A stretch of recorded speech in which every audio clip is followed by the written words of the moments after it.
இன்றைய தலைப்புச் செய்திகள்.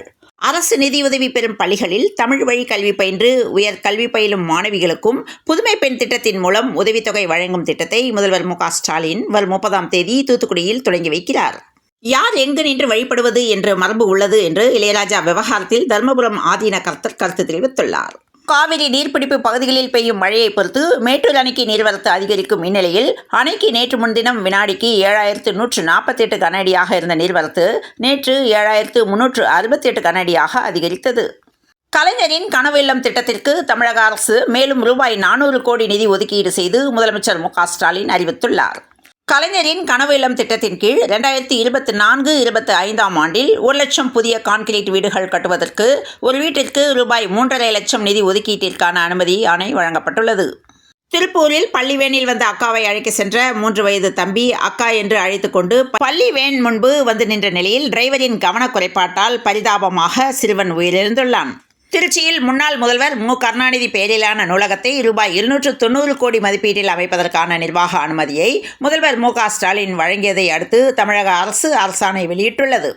திருநெல்வேலி மாவட்டம் பாப்பாக்குடி அருகே உள்ள பள்ளக்கால் பொதுக்குடி என்ற இடத்தில் மைதீன் என்பவர் தனது குடும்பத்தினருடன் வசித்து வந்த நிலையில் வீட்டின் மீது பெட்ரோல் குண்டுவீச்சு ஏற்பட்டதால் போலீசார் விசாரணை மேற்கொண்டுள்ளனர்.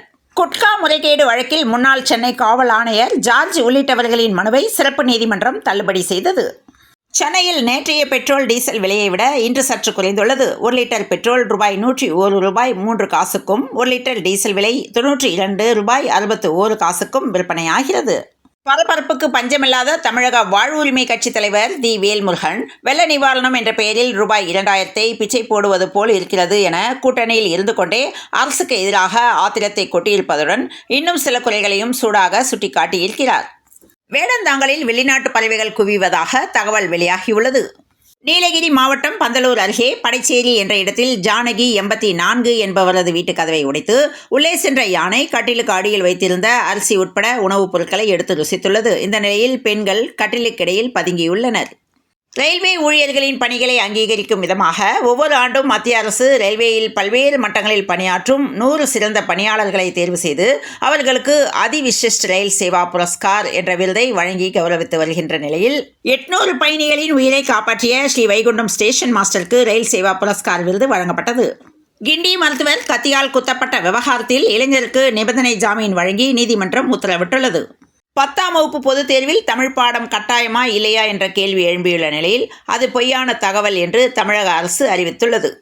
சென்னை பத்திரிகையாளர் மன்றத்திற்கு 25 ஆண்டுகளுக்கு பிறகு நடத்தப்பட்ட தேர்தலில் வெற்றி பெற்றவர்களுக்கு நடுநிலையுடன் ஊடக அறத்தை போற்றி செயல்பட தமிழக வெற்றிக் கழக தலைவர் விஜய் வாழ்த்து தெரிவித்துள்ளார்.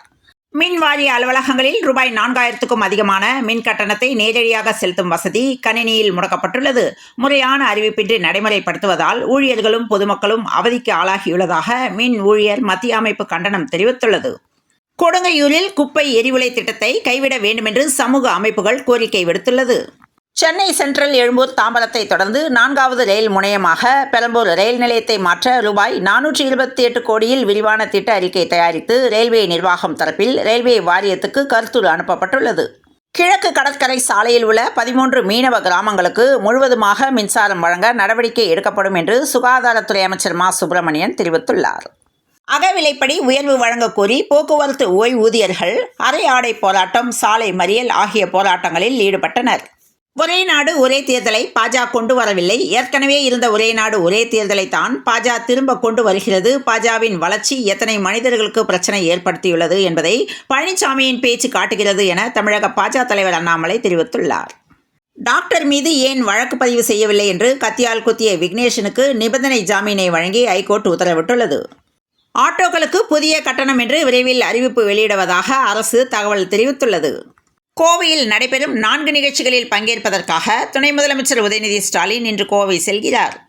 பட்டி தொட்டி எல்லாம் செஸ் விளையாட்டை அறிமுகம் செய்துள்ளார் குகேஷ் என துணை முதல்வர் உதயநிதி பேசியுள்ளார்.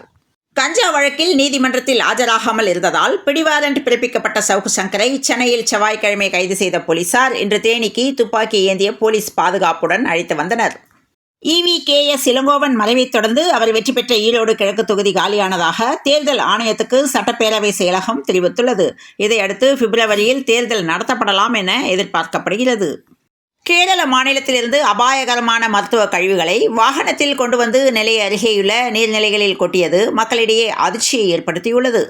ஆஸ்திரேலியா இடையேயான 3வது டெஸ்ட் போட்டியுடன் சர்வதேச கிரிக்கெட்டிலிருந்து ஓய்வு பெறுவதாக ரவிச்சந்திரன் அஸ்வின் தெரிவித்துள்ளார்.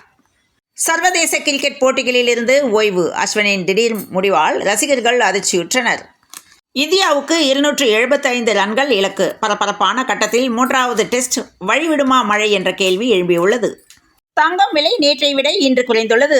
சென்னையில் இன்று 22 கேரட் ஆபரண தங்கத்தின் விலை 1 கிராம் ரூபாய் 15 குறைந்து ரூபாய் 7135க்கும், 1 சவரன் தங்கம் விலை 120 குறைந்து 57,080 ரூபாய்க்கும் விற்பனையாகி வருகிறது.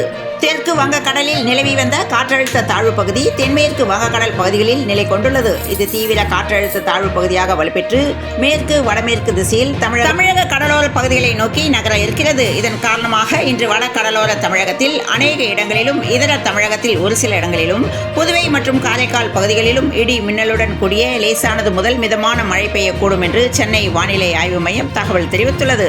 இத்துடன் இந்த செய்திகள் நிறைவடைந்தன. மீண்டும் நாளைய செய்தியில் சந்திப்போம். நன்றி, வணக்கம்.